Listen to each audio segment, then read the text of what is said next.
Andy Harris claims that the FDA's 8-factor analysis on cannabis was flawed, leading to a misguided recommendation to reschedule.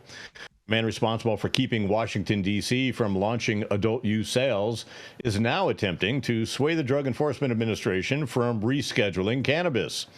U.S. Representative Andy Harris, Republican from Maryland, sent a letter to the DEA on January 31st and sent it to Ann Milgram, urging her to keep cannabis classified as a Schedule I drug under the Controlled Substance Act, holding it in the same class as heroin, LSD, and ecstasy, as having the highest potential for abuse with no currently accepted medical use. The letter was first reported by Fox News Radio. Was this Fox News Radio clickbait as well? Harris, a longtime cannabis reform opponent, is also the lawmaker behind the 2015 legislation that included a provision known as the Harris Rider, which stripped D.C.'s power to tax and regulate commercial adult use cannabis sales, despite 70% of district voters approving a legislation measure the previous year. The congressman's January 31st letter comes on the heels of the U.S. Department of Health and Human Services recommending to the DEA in August that cannabis be reclassified as a Schedule III substance under the CSA after conducting an 8-factor analysis on the plant's accepted medical use and potential for abuse, a study that was directed by none other than President Joe Biden. Now Harris is calling that analysis flawed, and he is pushing the DEA to consider an international drug treaty from more than 50 years ago as it conducts its official rescheduling review. The HHS conducted its 8-factor analysis in coordination with the Food and Drug Administration, an HHS agency. Harris argued in his letter that the FDA ignored, quote, several important factors when considering cannabis potential for abuse and harm, leading to a misguided recommendation to the DEA. Harris wrote, I quote, the recommendation did not sufficiently examine the effect of daily marijuana use, a key indicator of addiction. The recommendation also failed to consider the public health damage caused by traffic fatalities due to individuals driving under the influence of marijuana. Notably, FDA did not discuss the impact of marijuana use on pregnant women and children, despite a warning from the Substance Abuse and Mental Health Services Administration. Harris did not mention that countless substances omitted from the CSA, such as alcohol and tobacco, can also impact pregnant women and their unborn children. Additionally, Harris argued that the United States treaty obligations to the United Nations Single Convention on Narcotic Drugs of 1961 should prevent cannabis's classification as anything but a Schedule I or II drug under the CSA. Harris specifically called attention to a 2016 rescheduling review in making this claim. This position came 2 days after 12 U.S. senators penned a letter to Milgram and Attorney General Merrick Garland saying that obligations to the International Drug Treaty have changed since the DEA last reviewed how cannabis is scheduled under the CSA in 2016. According to the senators, cannabis has been rescheduled under international law since 2016, a change that the U.S. and World Health Organization supported in light of the legitimate medical use of certain cannabis products.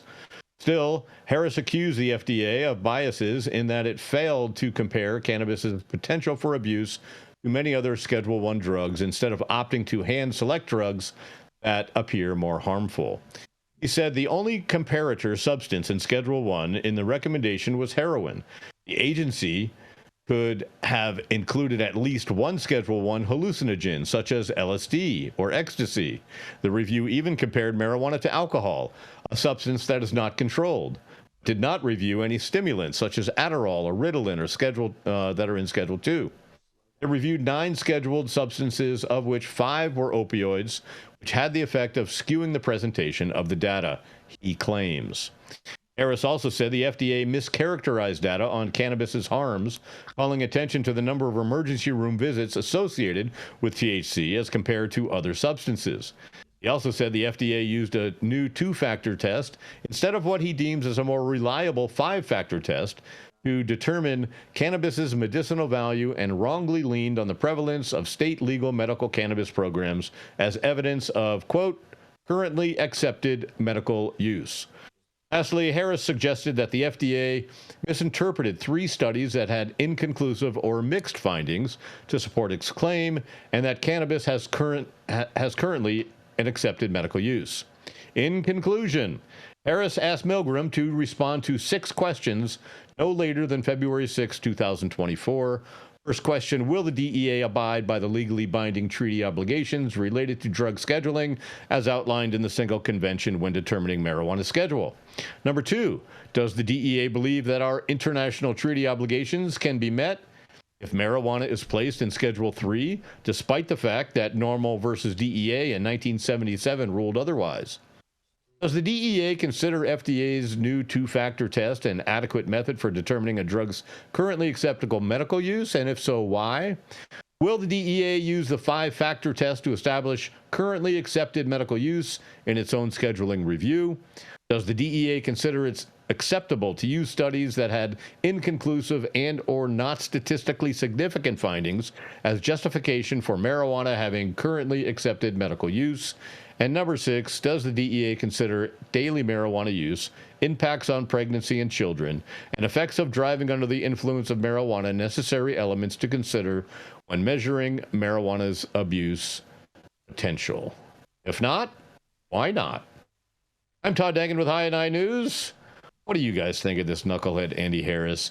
He wants to enforce a 1961 law because nothing has changed since 1961, certainly. And his argument is just ridiculous. I don't know. Andy Harris is just ridiculous. Like straight up. He's a January 6th co-conspirator. He's a guy who isn't he the same guy who got kicked out for trying to bring a gun onto the floor of Congress as well. Right. This dude is wild, and he needs to be treated as such. He is a fringe outlier, and he should be not taken seriously by anybody. Andy Harris should take several seats. I want to give this guy some money, okay? Because of course you do. Because straight up, anyone that's trying to stop it from going to Schedule 3, I'm supportive of. Like, because Schedule 3 is going to have such drastic consequences for the industry overall that no one's really worried about or thinking about because, it hasn't happened, and like, it'd be so great. We'll get 280E relief. Oh, yeah, great. But if you can't sell anything. He wants to keep it at Schedule 1, Jason. I thought you wanted to give this guy some money to send him to medical school so that he could have a clue about what he's talking about. One of the things in his letters, he talks about how cannabis has not been compared to stimulants, but I have never heard doctors say that it's a stimulant, it's a depressant. So he complained that it was compared to 5 opiate drugs. And I don't know his background, but unless he has some medical training, he does. Maybe this he does. He does. He's an anesthesiologist. Yep. Okay. All right. Well, so props to him for that. But again, cannabis is not considered a stimulant, right? It just isn't. And so he has a history of being obstructionistic, right? He tried to strip the taxes from Washington, D.C. on their cannabis thing. So what is his issue? What is he hoping to gain by this? And when Rico talks about the genie being out of the bottle, like what part of the genie is he trying to put back in the bottle? Is it the shoe? Maybe the elbow? I interviewed him. I interviewed him a couple years ago. And he's trying to put the fist in there. Yeah. He's fisting the genie bottle. Just for the record. Yeah. He doesn't believe that cannabis is medical at all whatsoever.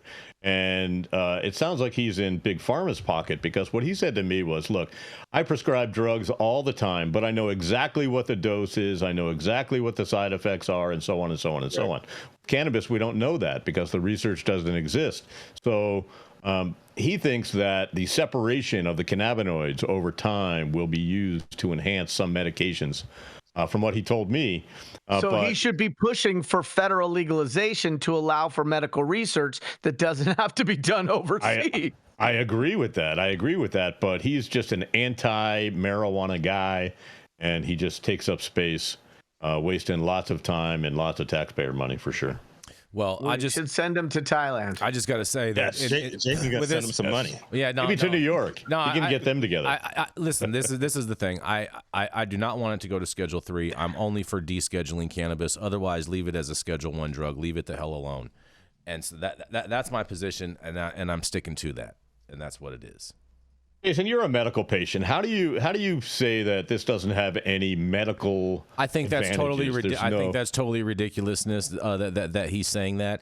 And yes, those statements do go along with his history with the pharmaceutical industry and whatnot. But I do find it interesting that he's using these arguments if these aren't arguments the pharmaceutical industry would use. You know what I mean? The pharmaceutical industry would want it to go to Schedule 3, so then that way they can break it down into all the different compounds and all the, all of that. That's what the pharmaceutical industry would want, because that would how they would be able to profit off of that, by making this synthetic molecules and whatnot. So, but we got to keep this train rolling. Adam got school. Yeah, we do. I got one last story. I got one last quick story for you, Rico.